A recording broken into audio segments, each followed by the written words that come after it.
My name is Bob Sorensen, and I was told about these meetings by John Orr, and I decided to come, and I may bring my wife next time. She's interested in coming as well.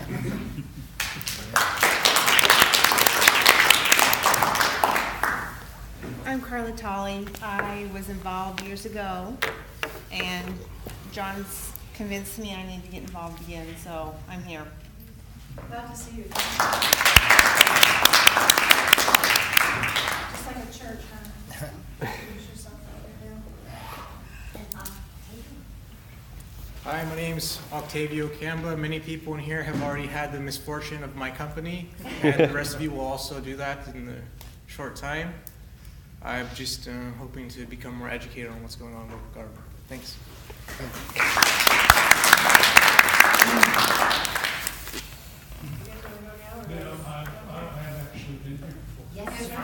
Okay, so I'm Twyla Corey. I'm the chair of Cowlitz County Democratic Central Committee for the next 2 years. And welcome to you all. So we're going to go this way this time. I'm Peter Bennett. I'm vice chair of the committee, and I'll introduce our guest a little bit later. So I am Sean Nyman, and I am the spare vice chair. I think we're going to officially call it that. Well, I'm Jamal. I represent Illinois. I'm Alex Dietrich, and I'm Jim's driver. I'm David McGovern. I wish I had a driver.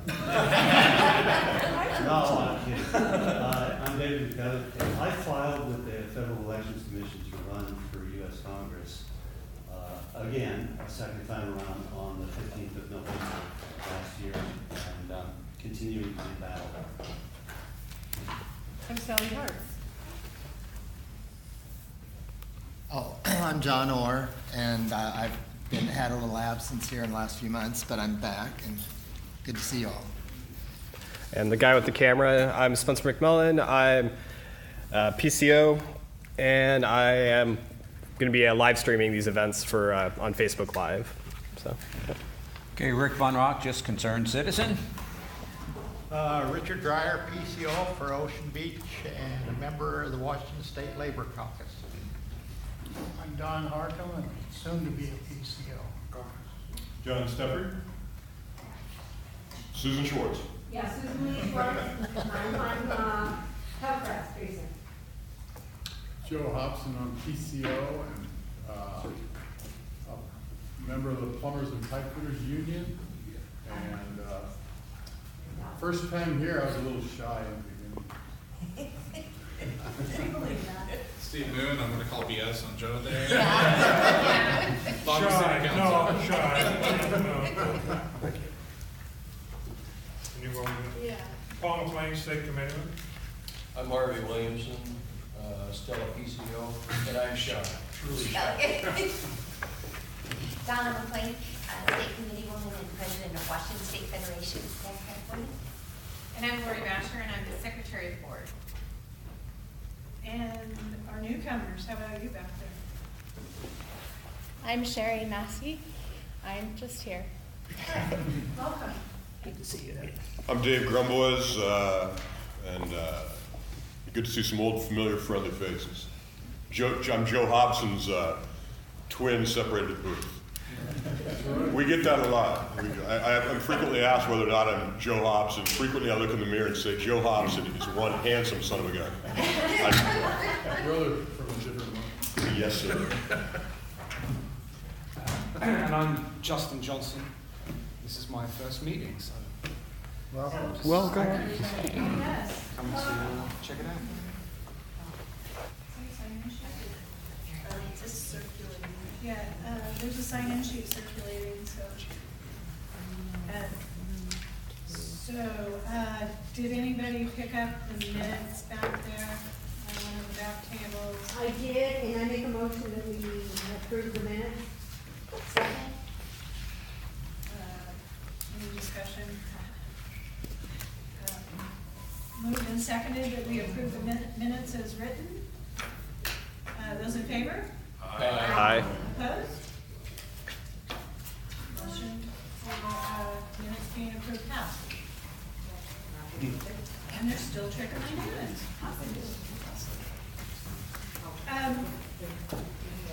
Treasurer's report is also on the back table. Looks like somebody walked off. Melissa isn't able to be with us tonight. She lives kind of out in Belize, so we excused her. Any questions on the treasurer's report? Make a motion, we accept the treasurer's report as written. Second. Moved and seconded to accept the treasurer's report as written. All in favor? Aye. Opposed? Thank you. The other reports, I think we can do a quick e-board report, Peter. And we're gonna suspend most of these reports tonight because of our, due to our guest speaker, so. Yeah, what you're going to see today partly came out of our last e-board. In addition to the e-board, we've also had a strategy sort of discussion. So we're trying to move forward in getting the energy back into the party.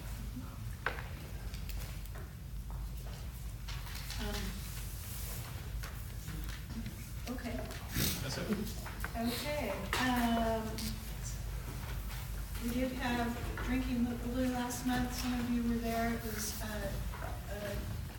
great room. We had about 60 people there, from as well as I could count.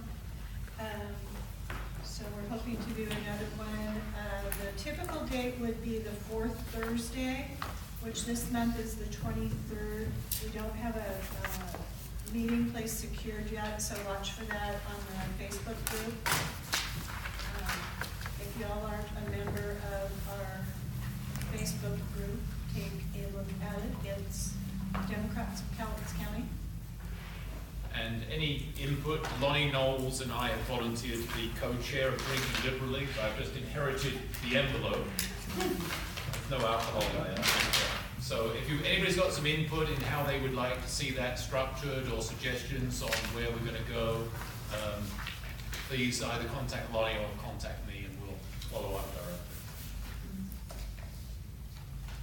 directly. Yes. Okay. Democratic Women is having Sean as our speaker.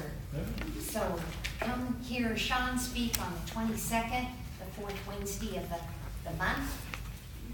She'll be speaking at 12. The buffet is at 11:30 at the Kelso Senior Center.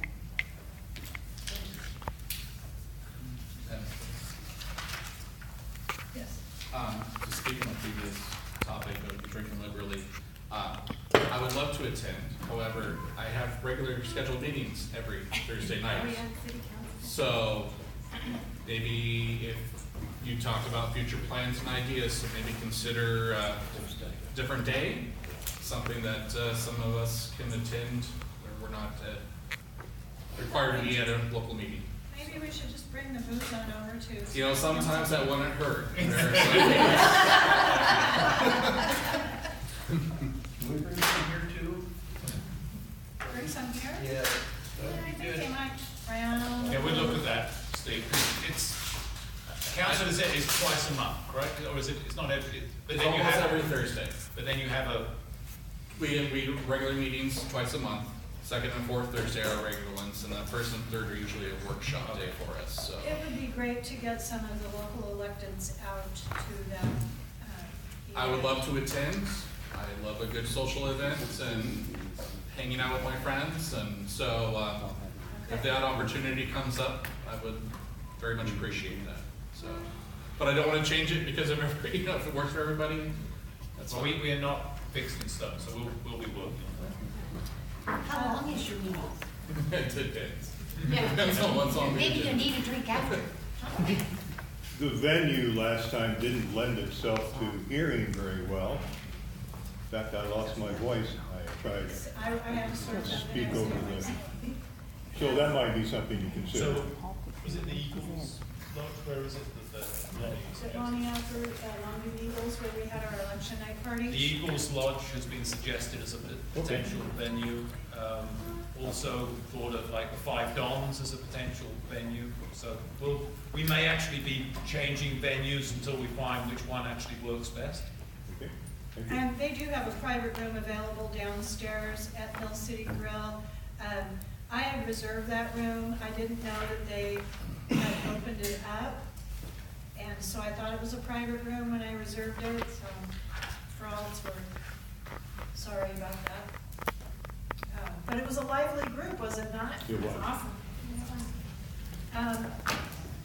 Okay, are there any other, Steve, do you have anything pressing to report from Longview City Council? I also have a written report here from Ken Matera. I can maybe highlight off of that if you want. Okay. But, last Wednesday, we had a citizen summit where we invited citizens of Longview to take an online survey. Those that participated, we asked to continue the survey, get some in-depth, and unfortunately, it wasn't as well attended as past citizen summits, so I was a little sad about that, but I think there was some really good information shared there. Peter was there, Dave was there. There's a few other people there that really,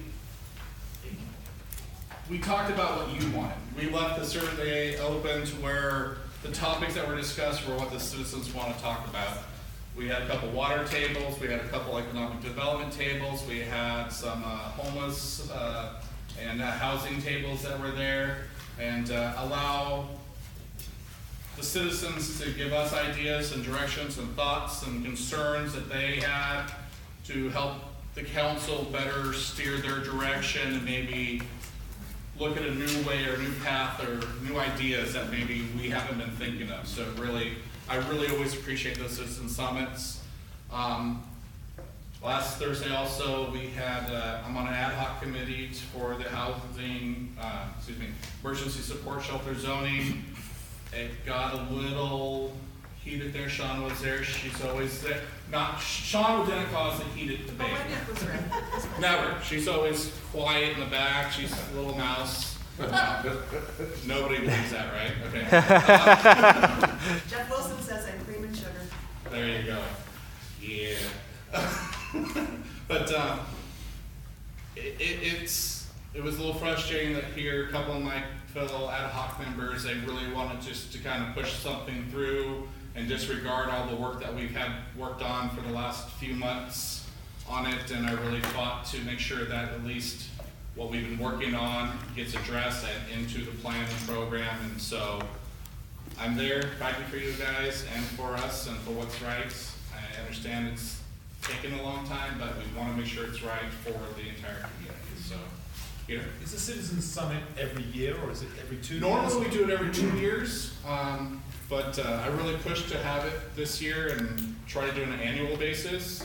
I get a lot out of it. I love hearing from the community, getting that feedback to help guide my decisions throughout the course of the year. And I meet new people I can reach out to and follow up on ideas and topics that are coming up, downtown business owners to industrial businesses to private citizens, all the way across the community. I meet new people through that process and new people I can reach out to get more feedback throughout the year from. So it's really nice. I have a comment. Just real quick, Dave had his hand up, I think, first, or you guys can wrestle it out or something. Okay, he won. Oh. I had a question regarding the ESS. You said that you were involved in some committee meetings and there was some disagreement over what exactly? Could you elaborate on that a little bit? There's been push. So the city council had drafted a plan. We had an ad hoc committee where we invited all the emergency support shelters, being Lower Wellaming, Community House, the Women's Shelter, we invited CAP and Community House, Salvation Army. Big groups, we invited them to come give us their ideas of what needed to be addressed and creating proper zoning for emergency shelters. So we heard their concerns, we brought it forth to council, and a lot of the committee or community stepped up and said, no, whoa, this isn't right. We want something better. Continue the moratorium, please, because this is not what we want to have on the books for a zoning regulation. So council directed us to go back to the drafting table. We extended the invitation out to the community. For any of those that are interested in attending, I don't have my calendar on me. The next meeting is The 12th. Thank you, at 5. Thank you. On a Wednesday. On a Wednesday, Wednesday the 12th at 5 o'clock. It's going to be at City Hall. You're more than welcome to come. Just because we've been having a few meetings does not mean you're not welcome and can't provide your input on your thoughts and how you would like to see zoning for emergency shelters in our community. We really appreciate your feedback.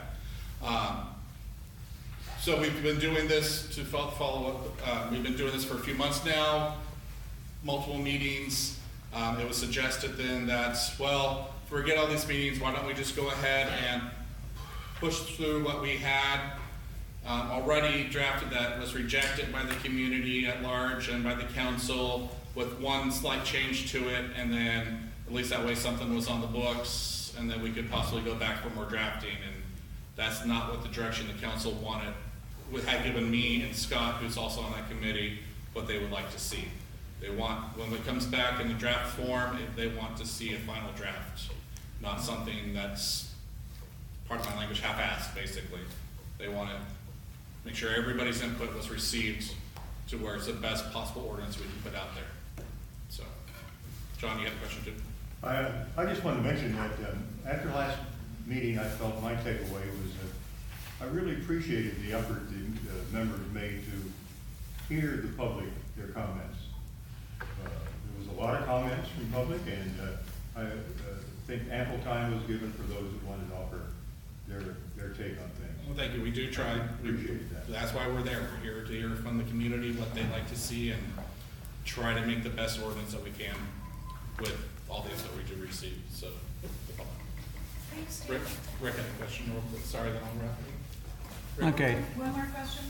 Yeah, you're right. Okay, like anything else, we hear different things that are might be going to happen or will be happening, whatever. And what I heard was certain staff, not sure who, as part of your staff in Longview, is interested in eliminating the Prevailing Wage Act for projects that will be done in Longview. What's your opinion on that, or is that something that has even been mentioned? We are not looking at removing prevailing wage. That is, so we're still going to have a prevailing wage. What we have talked about is possibly renegotiating the terms, because we're having a hard time, the contractors are having a hard time meeting the requirements for the apprenticeship programs for a lot of the contracts. So nothing is set in stone. Prevailing wage is still there, as it has been for the last 5 years or more now, more than 5 years. That current process is still in place. I'd love to sit down with the labor groups and negotiate, and not necessarily negotiate, but see if we can compromise. One project, for example, I'll give real quick, is our area along Park.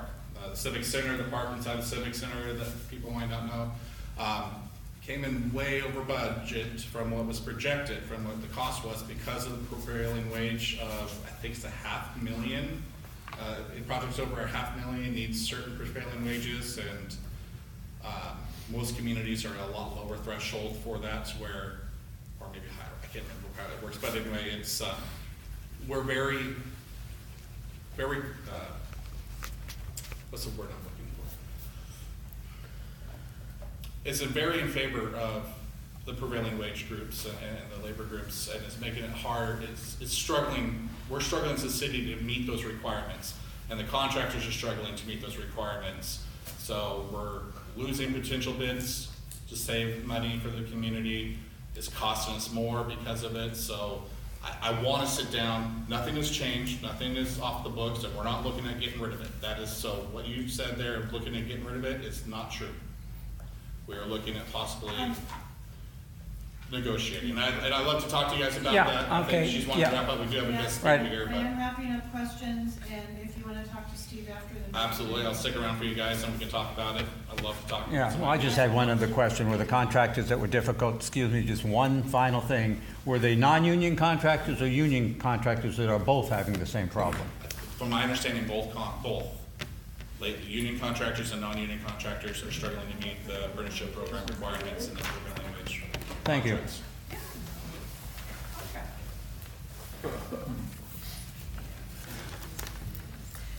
Next order of business is we have a new PCO with us tonight to swear in. You want to come on up, Dawn?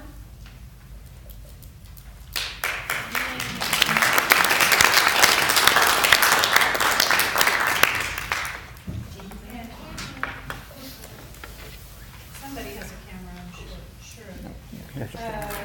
Dawn is in the Mount Solo precinct, and he is going to be representing us in that precinct from here on out. So this is like the oath of office. Raise your right hand and repeat after me. I do solemnly swear or affirm Do solemnly swear or affirm that I am a citizen of the United States and state of Washington, I am a citizen of the United States and state of Washington, that I am legally qualified to assume the office of precinct committee officer that I am legally qualified to assume the office of precinct committee officer, Mount Solo, that I will support the Constitution and the laws of the United States that I will support the Constitution and the laws of the state and the state of Washington, and that I will faithfully and impartially discharge the duties of this office, and that I will faithfully and and impartially discharge the duties of the office to the best of my to the ability. best of my ability. Thank you very much.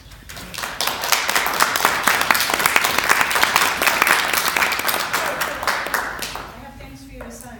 Oh.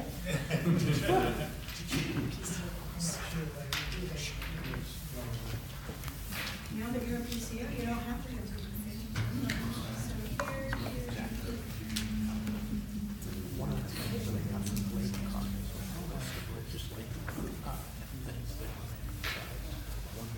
That was my first time.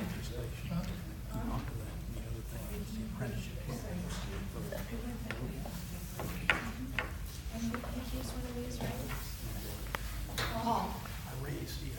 He keeps one of these. I file one and we keep one, right? One you keep for your records, one he gets, and one goes forward. Thank you very much. So Twyla, just wanted to say that there are PCO books online now, but we also have some at home that we can bring. Okay. And there's going to be PCO training provided by the state, and that you can pull off of that. Yes, there's going to be online PCO training, and we're hoping to do some here locally in April. And I'll So- put the link for the PCO handbook on our Center for Youth tab. Okay, great. Maybe we can get that out there on the Facebook page too.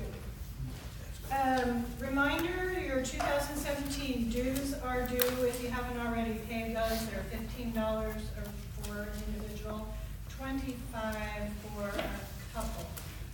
Unfortunately, our treasurer is not here tonight, so we can't pay him tonight, but. Yes, they can. If you want to write a check, we'll hold it for them. Okay. Don't let them get out without paying. Yeah.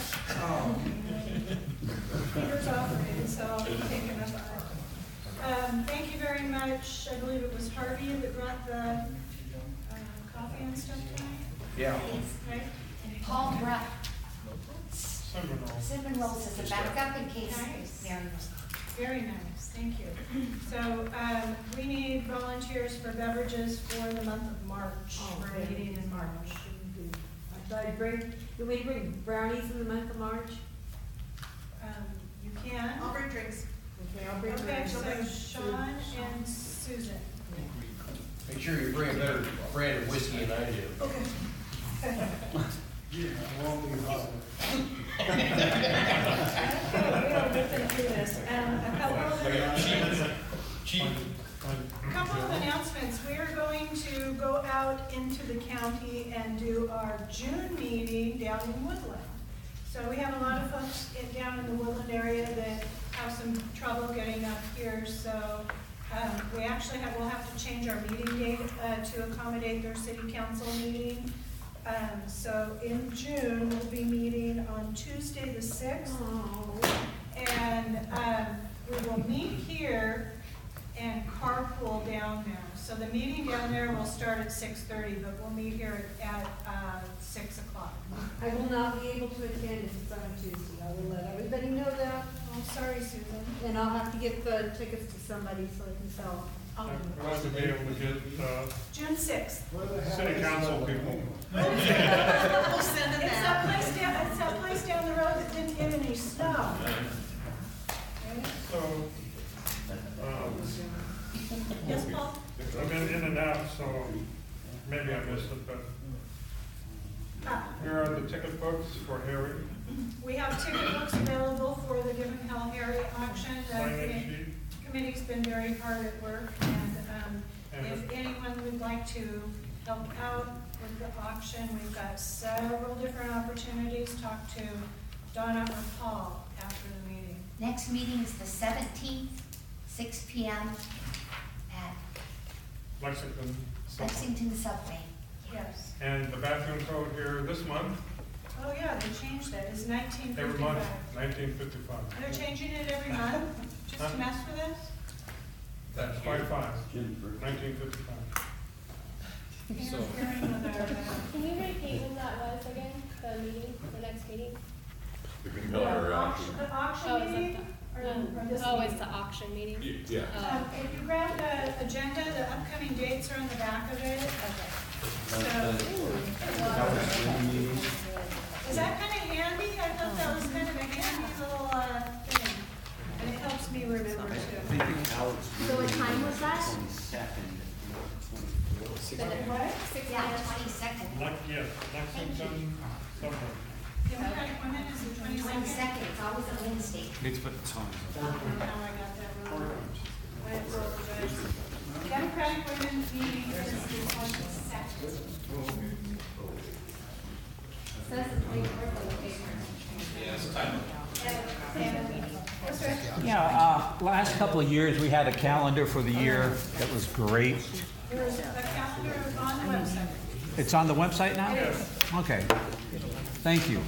I'll bring paper copies next month. Internet access. Yeah. We aim to please. My only other piece of business is we're looking for volunteers for a bylaws review committee. And I know it's like we do this every year, right? And I think Peter was interested in. Peter's chairing that, is that right? And they email us if they're interested. Yeah, just shoot us an email if you're interested in that. There's just a couple I'll of. have to get your email address then. Couple little things. You can send email to the Democrat Okay, so address. Sean and I will leave that up. Just So go to email the, item. just go to the webpage and you can click on Tell Us Democrats Gmail. Now, anything really quick for the good of the order, or anything you absolutely have to get out there before we introduce our guest speaker? So if this were really. Well, I have to do the order, is that what's next? Well, Ralph can go after, can he? Yeah, Raffle is good, the order to go after. Yep. Okay, so, I'm gonna Okay, so turn it over to Peter. it's my pleasure to introduce our speaker tonight.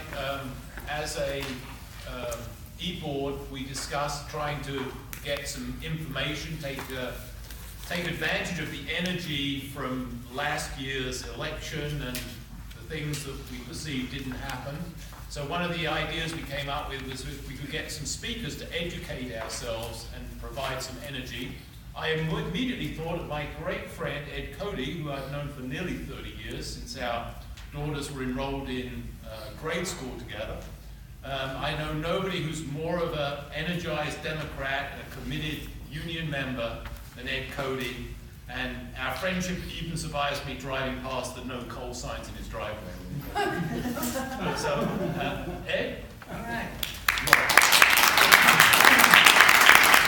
Thank you so much for inviting me. This is probably my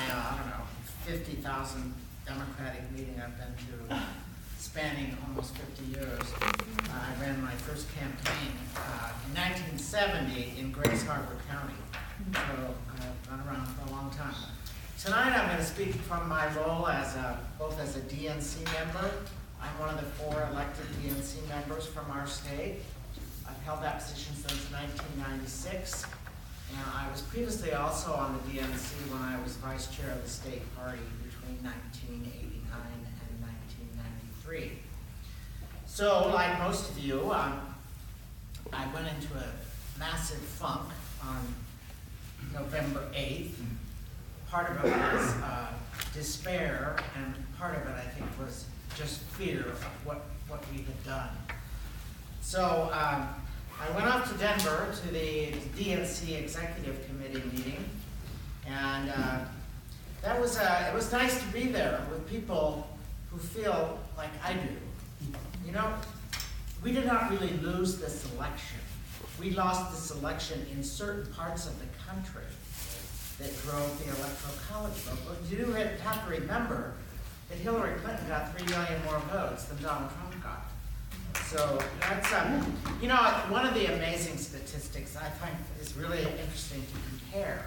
In Multnomah County, which is Portland, Hillary Clinton got 90% of the vote.